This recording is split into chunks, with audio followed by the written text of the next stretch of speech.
This is Channel 4 breaking news.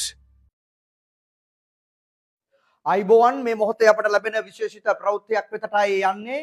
ඉදිරි පැය කිහිපය තුළ පළාත් කිහිපයක කාලගුණික තත්ත්වය ඉතාම අයහපත් වන බවට මේ වන විට නිවේදනයක් නිකුත් කර තිබෙනවා. මිලිමීටර් 200 ඉක්ම වූ තද වැසි ඉදිරි පැය 24ක කාලය තුළ පළාත් කිහිපයකට පතිත විය හැකි බවටයි වාර්තා වන්නේ. ඉතාම බරපතල තත්ත්වයක්. මෑත භාගයේ මිලිමීටර් 200ක වැසි මෑත ඉතිහාසය තුළ මෙතරම් වර්ෂාපතනයක් වාර්තා වන බවට කාලගුණ විද්‍යා දෙපාර්තමේන්තුව නිවේදන නිකුත් කර නොමැති බව මුලින්ම කියන්නට ඕනේ. ඒ අනුව උතුරු මැද නැගෙනහිර දකුණ ඌව සහ බස්නාහිර පළාත්වලට මෙම අවදානම් තත්ත්වය පවතින බවටයි කියන්නේ. මිලිමීටර් 200 ඉක්ම වූ තද වැසි මිලිමීටර් 200 ඉක්ම වූ තද වර්ෂාපතනයක් ඇති විය හැකි බවට කියනවා ඉදිරි පැය 24ක කාලය තුල.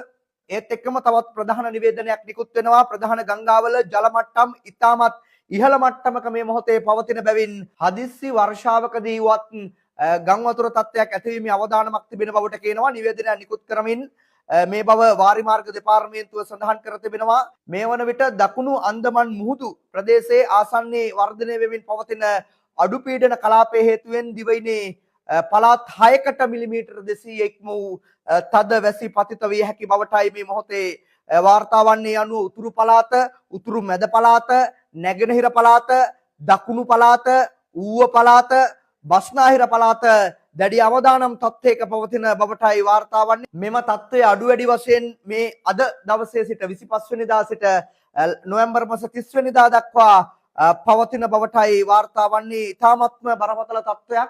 මෑත භාගයේ මිලිමීටර් 200 ඉක්ම වූ වැසි ගැන අපි අහලා නැහැ. හැබැයි ඉදිරි පැය කිහිපය තුළ මිලිමීටර් 200 ඉක්ම වූ වැසි පතිත විය හැකි බවට කියනවා.